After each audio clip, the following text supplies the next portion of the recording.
Hey guys, we are here today to see how much citizens know about politics, specifically gerrymandering. Gerrymandering manipulates the boundaries of a district so to favor one party and is a very key tactic in deciding who we put into Congress. Everyone should know what gerrymandering is, especially the people who are eligible to vote in the 2020 election next year. We are going to go around school interviewing teachers and students and see which group knows more about this topic. We're going to start off easy by showing basic geography images to the people we interview. Here they are.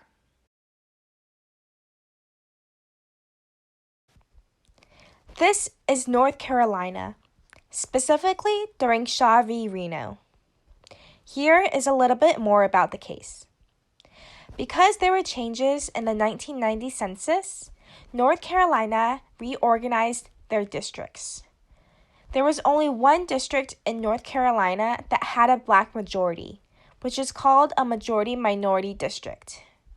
Because there was very little minority voting representation, the U.S. Attorney General Janet Reno rejected the plan. Reno claimed North Carolina would have to add one more majority-minority district so that it follows the Voting Rights Act. North Carolina redrew their district lines according to Reno, making two majority-minority districts. The second one was extremely small and had an unusual shape.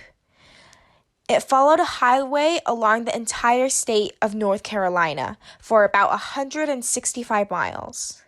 Shaw claimed the new North Carolina lines were unfair gerrymandering because the 2nd District was only created for unnecessary African American representation. She claimed North Carolina's new lines violated the Equal Protection Clause of the 14th Amendment.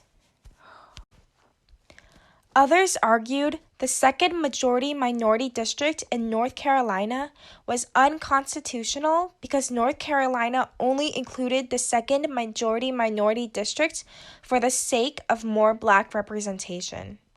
The shape of the district was so forced and weird because North Carolina had to encompass more black representation. The Supreme Court decided with Shaw in a 5-4 decision, declaring racial gerrymandering unconstitutional. We will find out who knows more about gerrymandering, the students or the teachers. Let's get to it. All right, Mr. Dry, do you mind if I ask you a few questions? I guess. All right, let's get started. Do you know what this is? America. That's right. Do you know what this is? California. That's right. Do you know what this is? Not California. Do you know what it is specifically? Louisiana? You want to try another guess? No. That's all right. Do you know what this is? Flyover states? Which one? All of them. I don't know. I see the... No, I don't know. That's right. Do you know what this is? Yeah, it's politicians skewing the lines on their counties so that they can gather more votes illegally. That's right. All right, so... It's random or not? Okay. Not Okay, really. all right. What is this? That's our country, USA. Yes. What is this? California. What is this? No idea. Do you know what? I think I'm not like intelligent for that. No? Okay. Do you know what gerrymandering is? No. No? Okay. Okay, so welcome to the survey, Mr. Brown. Wrong way. Do you know what this is? Yes, Oh, what is it? that's a map of the United States. What about this? That's California.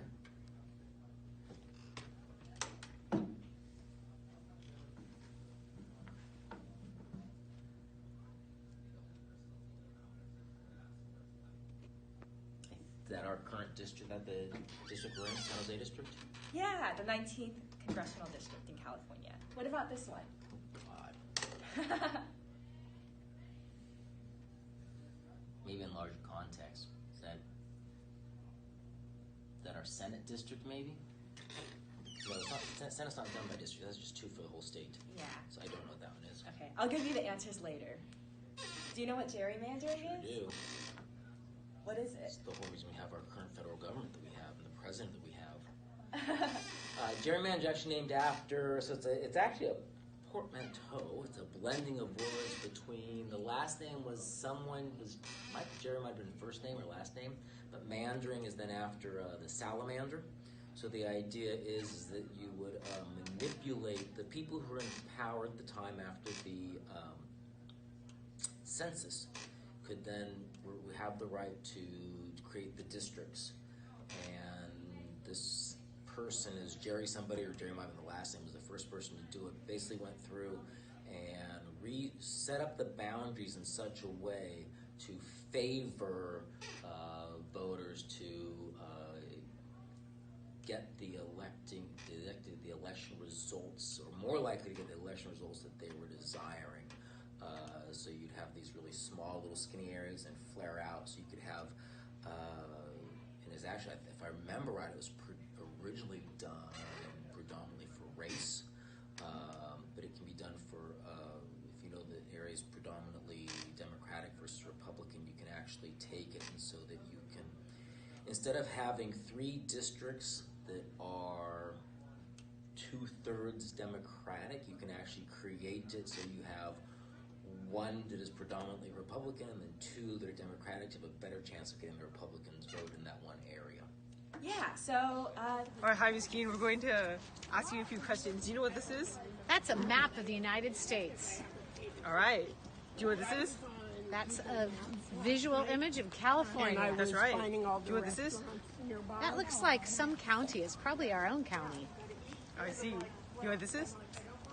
That is looking like the different counties of one of the great states of our nation. All right. Do you know what this is? Gerrymandering. That's what our Congress people like to spend all their time doing. Do you know what it is? Oh, I hate getting stuck. That's when they call all their assistants named Jerry, and they have them Yeah. bring their umbrellas and their coats on rainy days. Now that has to do with how you divide the territory in for voting. So what are our districts for voting, so you know how many reps you're going to have Oh, thank you. when you're voting. That's right, Ms. Kuhn. You are educated. What is this, Alex? I see California, I see Nevada, and I see Oregon, I see Washington, and I see a lot of states, and they're colored in various colors that we can find in the natural universe. Okay, but what is the entire thing? The thing The as a United whole. States. Yes, that's right. All right, what is this, Alex? State. Which one? The one that is the most east. The west. Oh, The most west. The most west state. And want to name a specific state?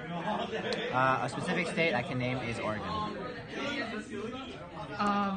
Okay. California, Next question. California, Okay. California. What is this? This is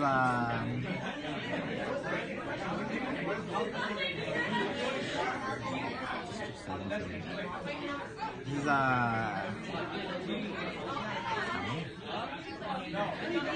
it's a county, I think. I don't know. I really don't know. That's all right. That's all right. Okay, what is the answer? I'll tell you at the end. Okay. What is this? It's state. Do you know which state?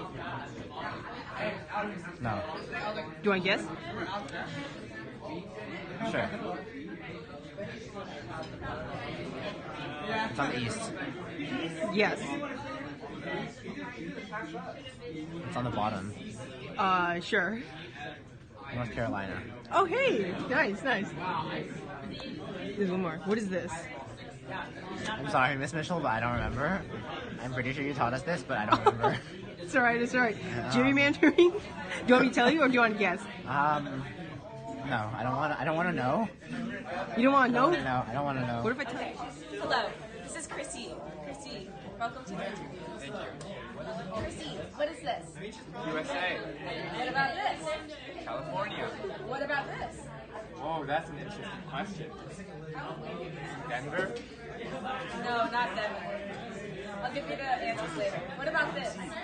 Canada. Not Canada. What about this? Do you know what gerrymandering is? Yeah. What is it? Well, in our school, there's someone called Jerry. Whenever, whenever you annoy him or bother him, like Jerry, what was the answer to number 2 or number 3? Oh, if you're getting sightings there. What's the answer to number 3? And Jerry's like, oh man, I don't know. That's called gerrymandering. All right, what is this? You can ignore the colors. Of the United States with colors. That's right. What is this? That's California. It looks a little distorted. Don't judge California, but that's right. What's this? That's another map. You want me to be a little bit more specific? It's a map with a color. That does have color, but do you want to guess on what it is? A map with color. All right, moving on. What is this? Oh my god! I didn't sign up for this. You really did. It's another map with color. Do you know what it? Do you know what it is? No. That's all right. Let's move on. Do you know what this is? No. That's all right. All right. So how are you doing today? Okay, are you ready to help us with the survey? Okay, I'm going to ask you a couple questions. I'm going to show you a couple photos, and then you tell me what you think they are. So the first one, what is this? Okay, that's the United States, correct. Next, what is this? California, correct. Alright, now what does that look like to you? You don't know? Okay. Next thing, what is that? You don't know what that is either? Okay, well, you know what gerrymandering is? Okay, but what? You have no clue what gerrymandering? You want to try to take a guess? No? Okay. We interviewed 6 teachers and 6 students for a total of 12 people. Here's how everybody did. Thankfully, every interviewee could identify the United States. This was expected. Everybody could identify California. This was also expected. Most people did not know what our district was. More than 90% of interviewees could not identify our district. Many guesses were centered around our county, but only one person knew that this was California's 19th congressional district. Interviewees had an easier time identifying North Carolina. With little context, 25% could tell that this was an outline of North Carolina. None of them, however, pointed out that this was North Carolina during Shaw v. Reno. About 40% of interviewees knew what gerrymandering was. Considering how little gerrymandering is talked about in daily life, this was much higher than expected. Break down the results a little bit. Here's how just the teachers did. Every teacher knew what the United States looked like, and every teacher knew what California looked like. Thank goodness. About 17% of the teachers we surveyed knew what the outline of our district looked like. Only one teacher, Mr. Brown, recognized the 19th congressional district. Even then, Mr. Brown took a lucky guess. Most of the other teachers guessed the Santa Clara County or Louisiana. 33% knew what North Carolina looked like, although none knew of Shaw v. Reno. However, since this was an extremely hard question, we still gave them the point if they identified just North Carolina. Thankfully, 83% of the teachers knew what gerrymandering is. The school is in good hands. Here's how the students did. Just like teachers, all students knew the United States and what California looked like. However, with the other questions, the students lost by a huge margin. None of the students knew what our district looks like. That's right, 0% knew of the district they lived in. And only 17% recognized the outline of North Carolina. Alexander Mai was the only student who identified North Carolina. Props to him. Worse, none of the students knew what gerrymandering is. Can you believe that? None of our students knew about this huge component of our government. Why don't more people know what gerrymandering is? Many people don't know what gerrymandering is because they don't know enough about politics in general. According to Business Insider, 35% of Americans can't name any branch of the government. So, why is there a lack of knowledge about our own government? All levels of education from elementary school to college lack civics courses. According to The Atlantic, only 7 of the nation's 25 top liberal arts colleges require history majors to take a course on U.S. history. If even history majors aren't required to take a course on U.S. history, think about how few U.S. history courses other majors are required to take. So, how can we solve this educational crisis? By requiring students of all ages to take more courses about government and our nation's history, more people would have a better understanding of today's civics. Next time, more people would be able to answer the question, what is gerrymandering?